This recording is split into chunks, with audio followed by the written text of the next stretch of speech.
How'd it go with Jill, by the way? It was good. It was good. She just calls a few times during the day just to catch in on or check in on stuff and connect. So yeah, it was good. No, it worked out perfect actually because I saw the survey. Actually, that worked out because it answers a lot of my questions that I sent you. Okay. Yeah, it was pretty cool. So I was gonna go through it if you have time. I already sent in my opinions, so I just wanted to go through a Okay. couple of parts with you. Like the first question, obviously. Oh, let me introduce you by the way. So I'm so sorry. Alison Williams, head of she's with NWSL San Diego, head of community and brand. So yeah, I'm here talking to her and just want to go over like the cool survey that you guys sent out on Twitter and social media. Like some of the questions, for example, the first one was, what elements are the most important to you as a potential fan of the club? How did you come about like with that? Like that, was that the first thing on your mind kind of thing? Yeah. I mean, this is our first chance in earnest to go to the community and say, we are a club. We're coming to this team or to this area, and a lot of folks in our front office, specifically the ones who work there now, are not necessarily native to the community. And I don't want to assume that we know what is most important to the community and build something that is incongruent with what matters to the folks who are actually there and who have built the foundation of soccer in San Diego that is so powerful that we hope to be part of and to build on. So that was just like the first entry to be like, hey, this is your club as much as it is ours. And what are your priorities? Where is your focus as a potential fan, as a potential ticket holder, as someone who will buy merch and walk around repping the club, hopefully. What are the things that are going to get you there? And it's the options there are hopefully reflective of the different interests that people have and ways and reasons that they get into the game. So Gotcha. that's where that came from. But just like, first off, we will be as successful as the community around us empowers us to be.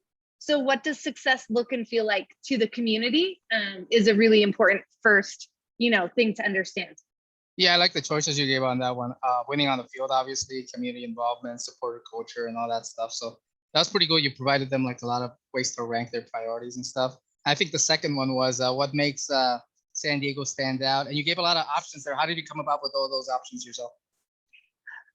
Again, it was in conversations with people.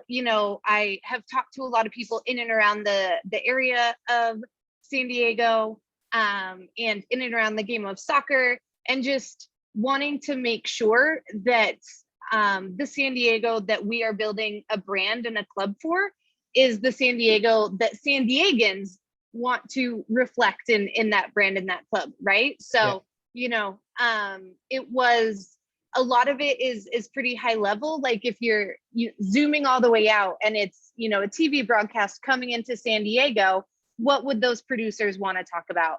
And it is kind of those big hits. Like there's the attractions, there's SeaWorld, there's Legoland and all of those things that are happening. There's obviously the gorgeous coastline. Yeah. There's the powerful ocean. There's so many different things. There's trails and mountains and greenery so close to the beautiful coast. So there's just so many options of what makes San Diego uniquely San Diego. And I think those, like, I can make suppositions as much as I want as someone who's in the front office, but my assumptions will never be as strong as an assertion by the community. Yeah, absolutely. And I like the way at the very last question, you gave them an option in terms of if they wanted to come up with their own name for the team. So that's pretty cool because I know you got some good options out there too. I think I went with Sirens. For some reason, Sirens like sounded good to me. But yeah, it was pretty cool that you gave them at the end like a blank so they can float out and stuff. So no, I like it. I mean, it came out perfect because as soon as I saw it, I shared it. So it came out great actually. Good job. Perfect. And I'm just gonna finish up with the ones, some of the ones that I sent you, kind of thing. I didn't get any from Mary Beth, but like I said, I'll send this to her as well. That's okay. Potential mascots. Have you thought of any, or will there be considerations? I guess it depends on the name of the team, right? Yeah, there's kind of an order of operations of things that need to happen first. And yeah, so the team name will certainly be one of the first dominoes to fall. It'll bring a color palette. It'll bring a crest to life. And whether or not we have a mascot really I want to come from the community, right? Like you don't necessarily see the same mascot culture in soccer as you see in American other sports in the major sports leagues. But you know, Arsenal has their dino, and You're an Arsenal fan, right? You're an Arsenal fan.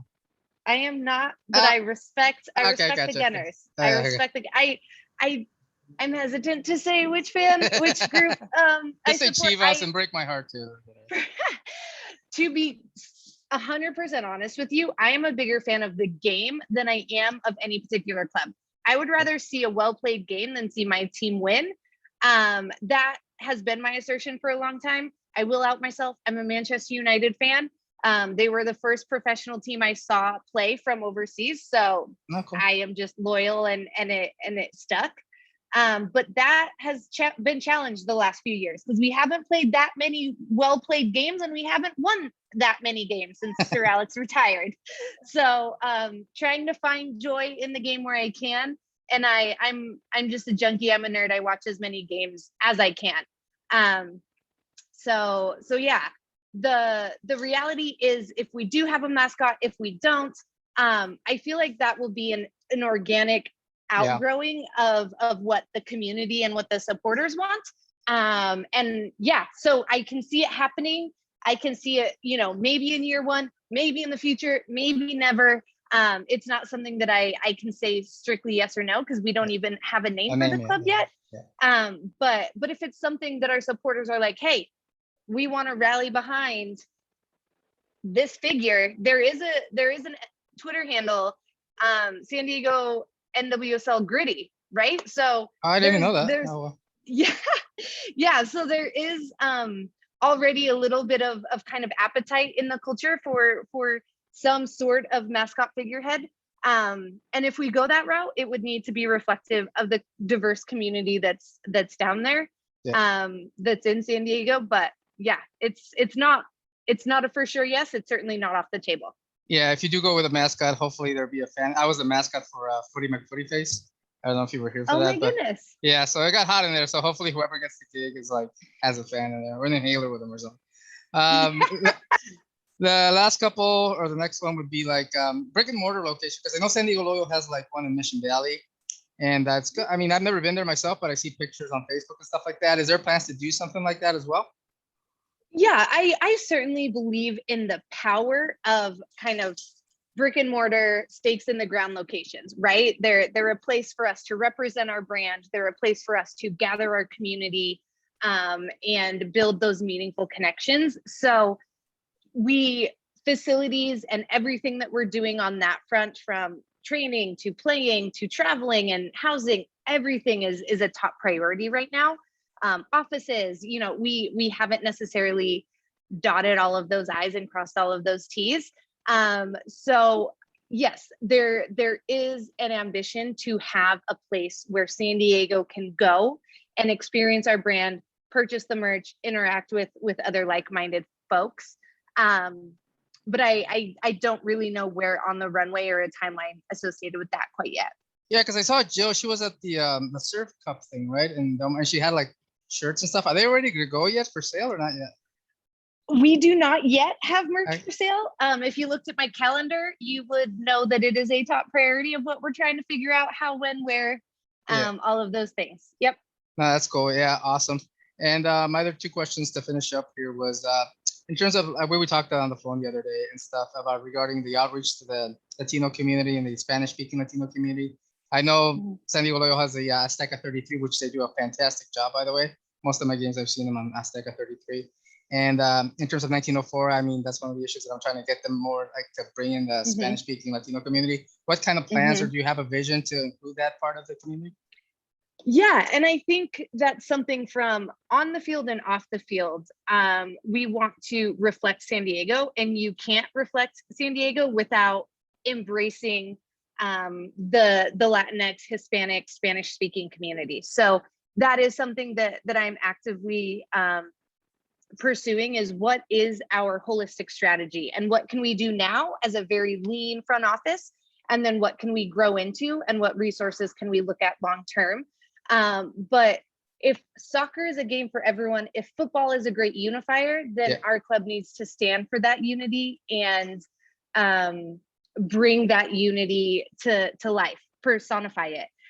So yeah, there are certainly efforts in place to upskill us in terms of language. I am fluent in Portuguese. I am not yet fluent in Spanish, working on it.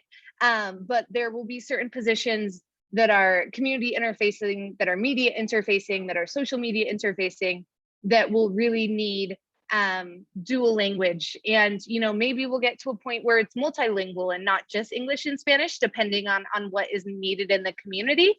But yeah, that is, you can't be successful in San Diego if you aren't willing to speak the language of the people. And oftentimes that language is Spanish or Spanglish, or, you know, whatever whatever is best. Yeah. And in terms of the going back to the survey thing, sorry, do you have a date by the time you're gonna get all the votes and get all the opinions? Do you have a certain date that you think you're gonna be settling on, or do you just gonna keep going with this? We have some milestones and timelines in place, just to make sure we get the name, we get our colors. Obviously, we have a pretty short runway before we have a team on the field in March. Oh yeah. So we need to, you know, get uniforms ordered and all of these fun things that require us to have a color palette and those things. So I will say, in the coming months, all of that will be shared with the public. We will utilize our platforms, our social media. You know, there's a lot of different folks within the community that were also advocates and shared the survey out on our behalf, just to make sure that we were representative of people that wanted to be involved. What I keep saying is, if you care about San Diego and if you care about the sport of soccer, we want to hear from you and we want to build with you. And that means that we want to reveal who we are with you. So yeah, the timing of that, oh, sorry, that's my dog. No worries, I have a cat right here. The timing of that, I'm not in a place where I can divulge right now. But I can say that we are being very, very intentional with making sure that we have community with us every step of the way. And whenever that happens to be, I guess I'll wrap up with this one. Whenever that happens to be, whatever dates you have set, or like in terms of like when you're going to announce, are you planning? Because I remember Loyal did this as well. That's my only reference point, so that's why I bring it up so often. They had like a big party. I can't remember exactly when. It was downtown. I think it was Four Corners. Do you plan to have an event like that where everybody can show up and you make the, or just be on social media, and then it won't be like a set location where you're going to make the announcement?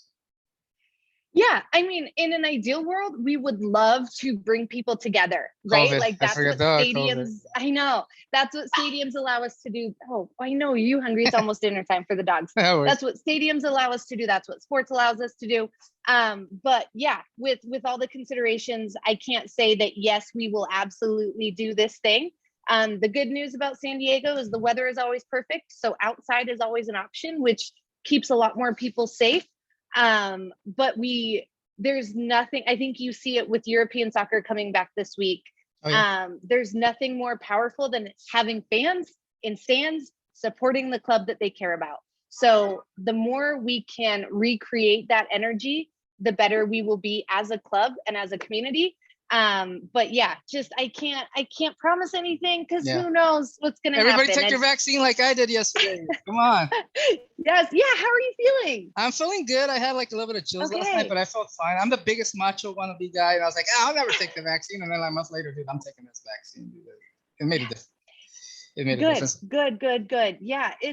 For me, it was one, a relief that I won't get as sick, but hugely the relief that I won't accidentally get someone else sick, who then passes it on to someone they care about. Like, my biggest fear was always that my negligence would be the reason that someone else like lost an abuela or a grandma or a tia or something. And I'm like, I can't sleep at night thinking that that's a possibility. Guilt trips are the worst, that's for sure. Well, Alison, thank you so much for your time. If you need any, I'm sure we'll be in touch in, whatever, few weeks, few days. But if you need any help with the reach out, like the Hispanic community, monolingual Spanish, I'm here for you. So awesome. I appreciate your time. We'll be in touch. Have a great day. Muchas gracias. Take it easy. Hasta luego.